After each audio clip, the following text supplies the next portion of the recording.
everyone, welcome back. We are at our final tab for real now, okay? And the thing about the final tab is it's going to be something that's really cool because you get to make it from scratch, kind of. All right, so make sure that you are down here at the last part of the tutorial that says using and making tabs, and make sure you're at set up a tabbed interface. I got a bit too enthusiastic and I finished it before I recorded the video, but that's okay. Let's tap on this and you will be brought over here. On here, you can switch over to look at the preview. The file that you're opening up now is content view, and content view, of course, is the main file that we have to show all the different tabs. Okay, we've been through every single tab one by one, and now it's time for us to consider the overall thing that puts everything together.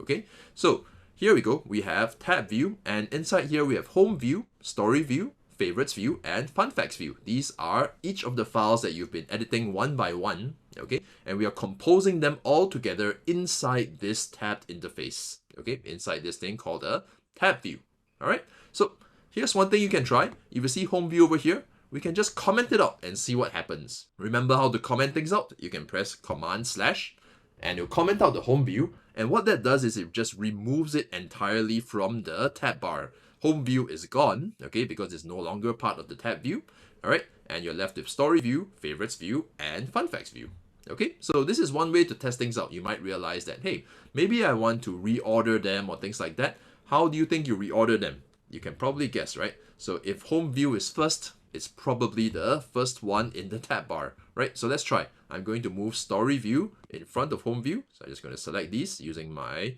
trackpad, okay? And I'm just going to press Command X to cut. And now it's gone. Of course, you can see there are only 3 tabs left. If I go up to the top of tab view, press enter, and I paste, there we go. Story view is now the first one. Okay, so all this should make fairly intuitive sense, all right, inside the tab view.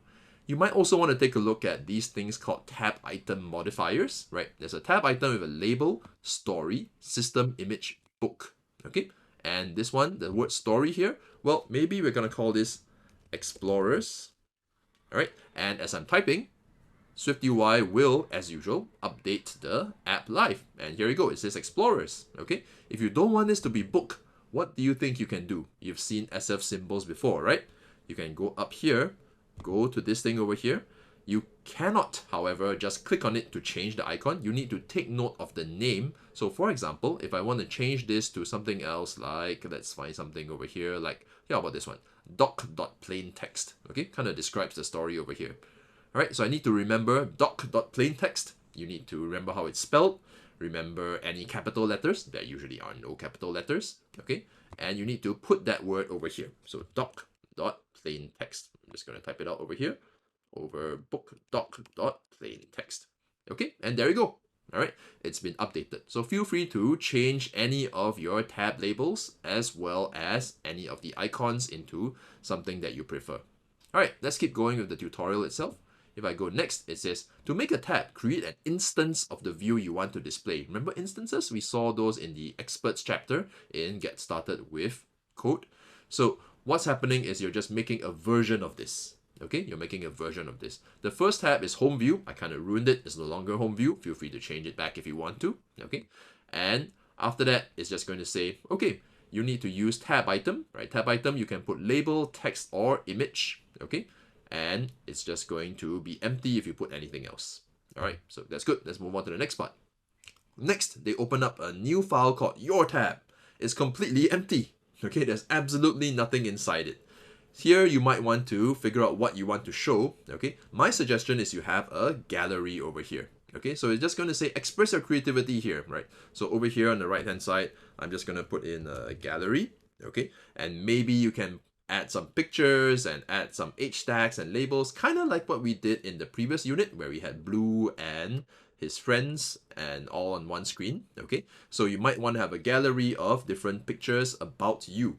Okay, so that's my suggestion for this. Later on, I will show you an example gallery as well. Okay, so for now, I'm just going to put the word text gallery. There's something strange about the preview over here that's not quite working, but I'm pretty sure that it will work when we add it back into our content view.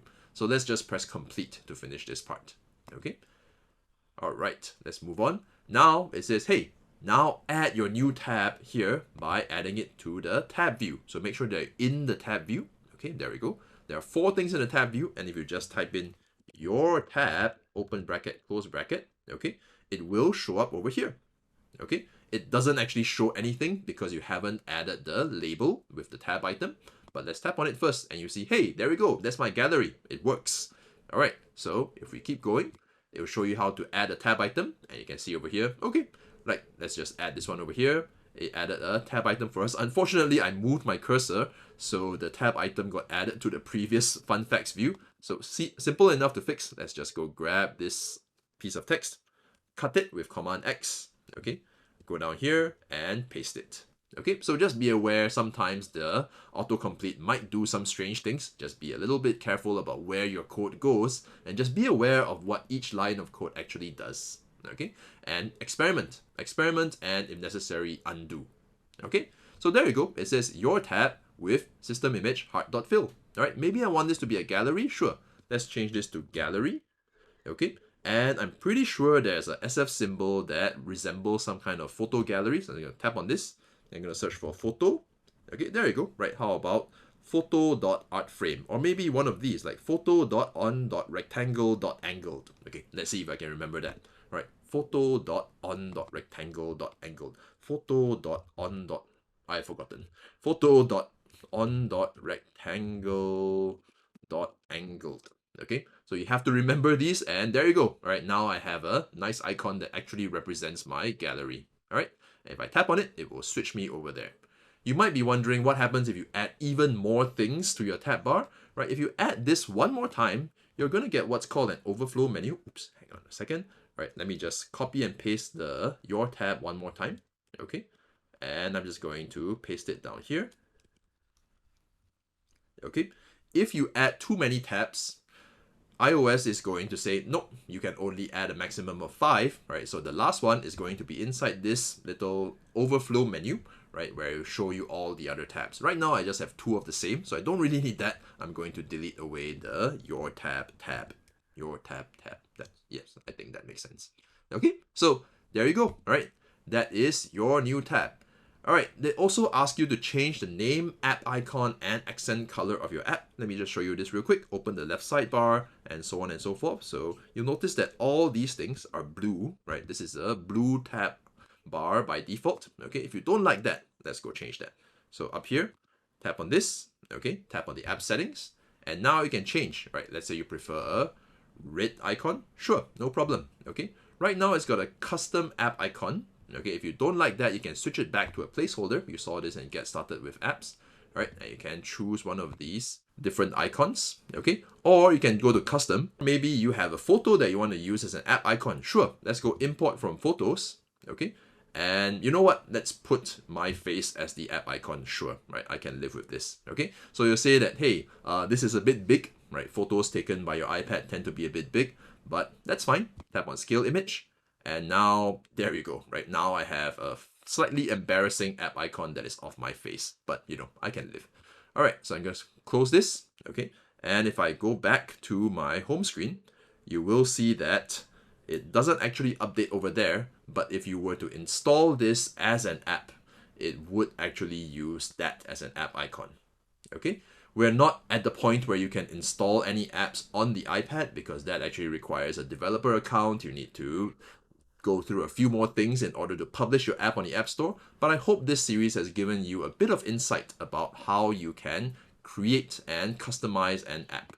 So once again, let me open this up and you can see over here, let's finish up the tutorial. Okay, let's finish up the tutorial. Let's go over here. We're done with this. Okay, so if you're on an iPad, it's a bit more difficult, so we won't actually go through that bit. Okay, and finally, that's it. All right, review each tab of your app and make sure everything looks right and says what you want it to say. Okay, so try it out. I see you in the next video. Bye.